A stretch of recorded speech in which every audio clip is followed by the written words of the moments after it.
আরো একটা নতুন ব্লগ। আজকে আমি তোমাদের সঙ্গে শেয়ার করব সাউথের একটা স্পেশাল চিকেন রেসিপি, যার নাম গঙ্গুরা চিকেন। আর এই শাকটা হলো গঙ্গুরা শাক, তোমাদের একবার কাছ থেকে দেখাবো।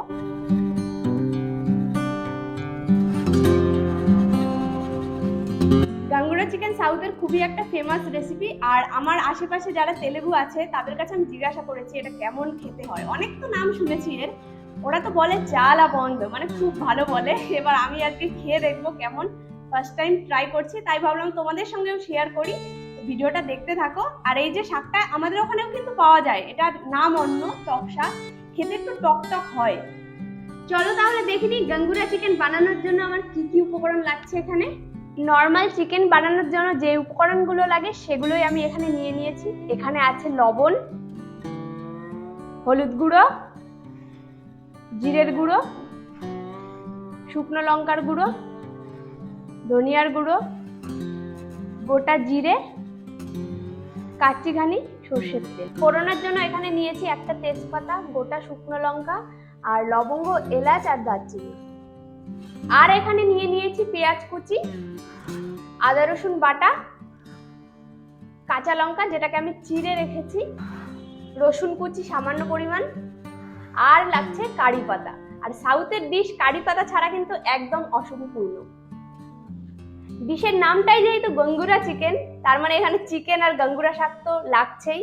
আর গঙ্গুরা শাকটাকে এখানে আমি খুব ভালো করে ধুয়ে ছোট ছোট করে কেটে নিয়েছি। সমস্ত উপকরণ তো দেখিয়েই দিলাম, এবার রান্নাটা শুরু করা যাক। চলো। গঙ্গুরা চিকেন বানানোর জন্য আমার প্রথমে গঙ্গুরা শাকটাকে একটু ভেজে নিতে হবে। তার জন্য আমি কড়াই বসিয়ে দিয়েছি, কড়াইটা একটু গরম হয়ে গেছে। এবার আমি দিয়ে দিচ্ছি সর্ষের তেল। তেলটা গরম হয়ে গেছে, এবার আমি দিয়ে দিচ্ছি রসুন কুচি। রসুন কুচিটাকে হালকা ভেজে নিতে হবে। রসুনটা খুব ভালো করে ভাজা হয়ে গেছে, এবার আমি দিয়ে দিচ্ছি গঙ্গুরা শাকটাকে। গঙ্গুরা শাকটাকে দিয়ে কিন্তু হালকা নাড়াচাড়া করলেই এটা রেডি হয়ে যাবে, খুব বেশি ভাজার প্রয়োজন নেই। আর দেখতেই পাচ্ছ শাকটা একদম কমে অল্প পরিমাণ হয়ে গেছে। আর এই শাকটা থেকে একটা টক টক স্মেল বেরোচ্ছে।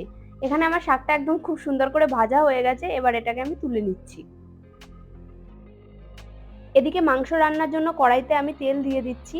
তেলটা একটু গরম হয়ে গেলে দিয়ে দেবো তেজপাতা, শুকনো লঙ্কা, গোটা গরম মশলা, আর দিয়ে দেবো সামান্য পরিমাণ জিরে।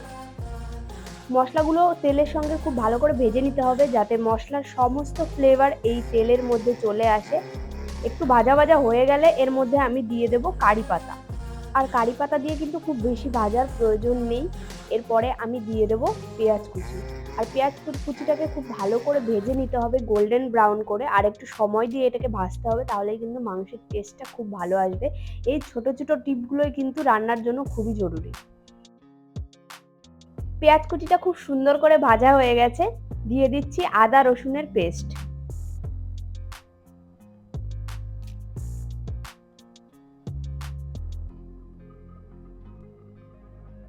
এবার এটাকেও মিনিট দুয়েক মতো ভালো করে ভাজতে হবে, যাতে আদা রসুনের কাঁচা গন্ধটা না আসে। সমস্ত মশলাগুলোকে সুন্দরভাবে কষানো হয়ে গেছে, এবার আমি দিয়ে দিচ্ছি ধুয়ে জল ঝরিয়ে রাখা চিকেনগুলোকে।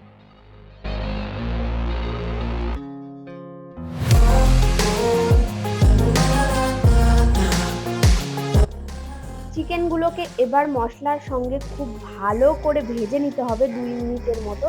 তারপর এর মধ্যে একে একে দিয়ে দেব পরিমাণ মতো লবণ, হলুদ গুঁড়ো, আর এর মধ্যে দিয়ে দেব পরিমাণ মতো লঙ্কার গুঁড়ো।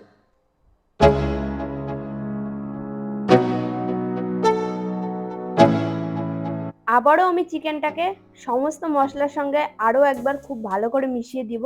তারপরে এটাকে 10 মিনিটের মতো এভাবেই হতে দেব।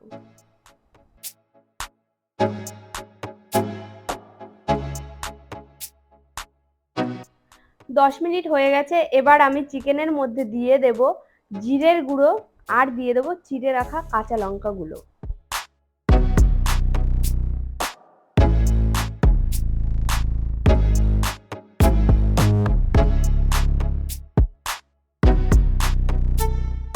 এরপর চিকেনটাকে ঢাকনা দিয়ে লো ফ্লেমে 10 মিনিট মতো রান্না করব। 10 মিনিট হয়ে গেছে, এবার আমি ঢাকাটা খুলে দেখবো চিকেনটাকে।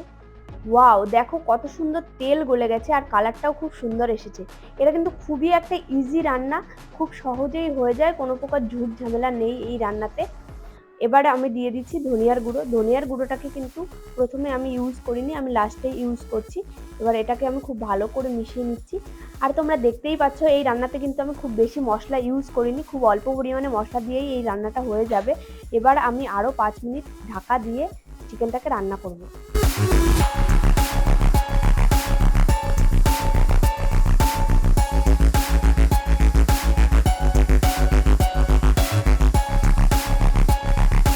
চিকেনটা খুব ভালো করে কষানো হয়ে গেছে আর নিচে লেগেও যাচ্ছে।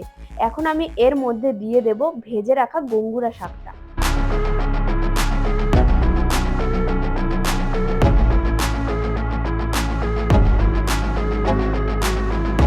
এবার মাংসটাকে আমি একটু নাড়াচাড়া করে এর মধ্যে জল দিয়ে দেবো। আর জলটা আমি বেশি পরিমাণে দেবো না, খুব সামান্য পরিমাণেই দেবো, যেহেতু আমার মাংসটা অলরেডি সিদ্ধ হয়ে গেছে। আর আমি এখানে গরম জল দিচ্ছি।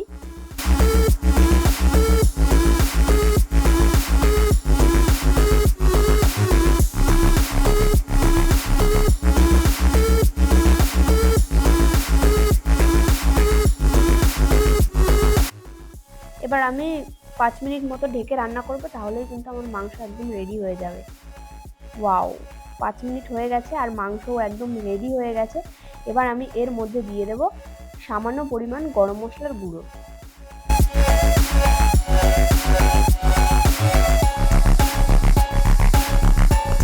এখানে গঙ্গুরা চিকেন একদম রেডি হয়ে গেছে। এবার এটাকে আমি সার্ভ করে দেব।